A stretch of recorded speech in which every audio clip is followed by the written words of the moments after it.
I want you to imagine this. You're gripping the steering wheel of your life as tightly as you can. Every decision, every detail, every possible outcome has to be managed. You've built the habit of double-checking, of over-planning, of clenching your jaw whenever something feels uncertain. You tell yourself that the more control you have, the safer and more successful you'll be. But somewhere deep inside, you feel the tension building. The tighter you hold, the less free you feel.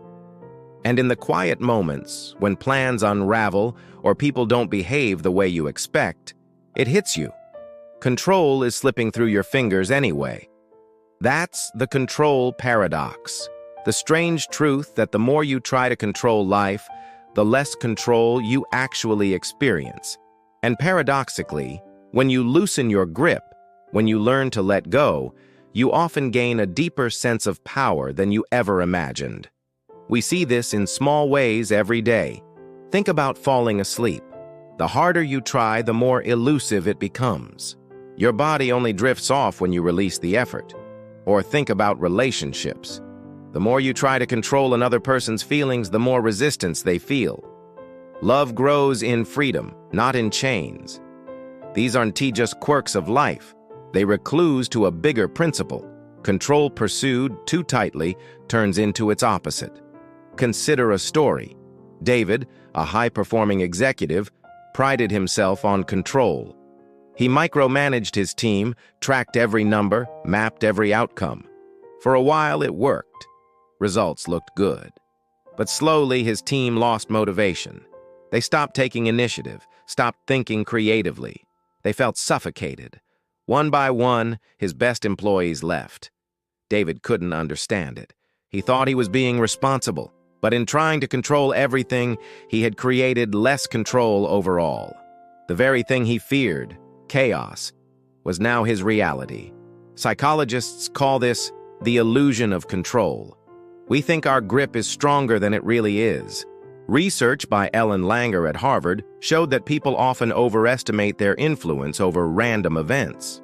For example, in experiments, people felt more confident rolling dice themselves than if someone else rolled. Even though the odds were identical, we crave the feeling of control so much that we trick ourselves into believing we have more of it than we do. But what happens when reality breaks that illusion? Anxiety, frustration, even despair. Because if your sense of stability depends on controlling everything, every uncontrollable moment feels like failure. And since life is filled with uncontrollables, from the weather to other people's choices, living that way is exhausting. Here's where the paradox flips. Letting go doesn't mean giving up. It means focusing on what you can actually influence and releasing what you can't. The Stoic philosophers taught this centuries ago. Epictetus said, "Some things are up to us and some are not." Peace comes from knowing the difference. When you accept that you can't control the wind, you learn to adjust your sails. And in that adjustment, you discover real power. Think about an athlete in the middle of a game. If they obsess about every possible outcome, the scoreboard, the crowd, the future, they crumble under pressure. But if they release those worries and stay present in the play, their performance soars. Letting go of the uncontrollable gives them control where it matters most, their effort in the moment.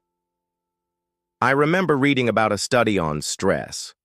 Researchers found that people who focus on controlling outcomes they can change, like whether others approve of them, experience higher stress levels.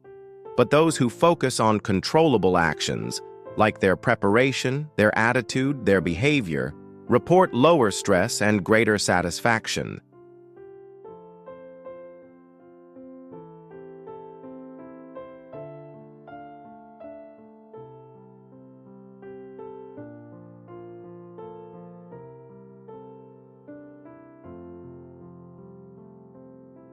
Here's another angle: creativity. Have you ever stared at a blank page, desperate to come up with the perfect idea? The more you force it, the more stuck you feel. But when you step away, take a walk, let your mind drift, suddenly inspiration strikes. The best ideas often arrive not in control but in surrender. Scientists call this incubation. Your subconscious works quietly when your conscious grip relaxes. Control releases power when you allow space. Of course, letting go doesn't come naturally. We live in a culture that worships control. Productivity apps, 5-year plans, constant monitoring. We're told that if we can just optimize enough, manage enough, we can master life. And planning has its place. But mastery doesn't come from crushing life into submission. It comes from flowing with its unpredictability. Like a surfer doesn't control the wave, they ride it. The paradox is that real strength looks like balance, not domination. There's a story about a martial arts master teaching a student to hold water. The student cups his hands tightly, squeezing to keep it in. But the water slips through his fingers. The master says, "Loosen your grip." The student relaxes, and suddenly the water stays. The lesson is clear. What you grasp too tightly often escapes, but what you hold gently endures. This is true even in leadership. The best leaders don't strangle their teams with control. They empower them. They set direction, then trust.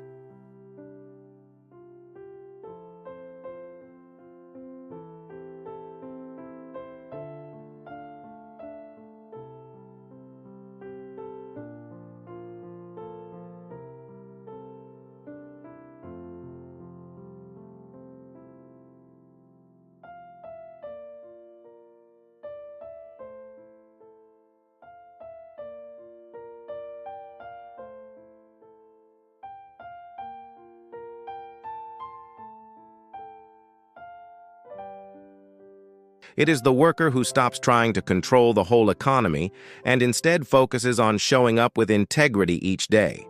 Paradoxically, letting go often brings better outcomes. When you release the need to force, you invite flow. When you stop clinging to what isn't yours to hold, your hands are free to carry what truly matters. So here's the invitation. Ask yourself, what if I stopped fighting for control I never had? What if I invested that energy in the few things I really can shape, my choices, my attitude, my actions right now? That shift can turn exhaustion into peace and paralysis into power. The control paradox teaches us that life can't be mastered like a machine. It's more like a river, unpredictable, moving, alive.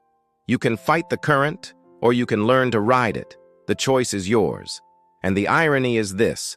The moment you let go, you may discover you have more control than you ever imagined. So tonight, when the urge rises to hold tighter, to micromanage, to predict every turn, pause, breathe, loosen your grip.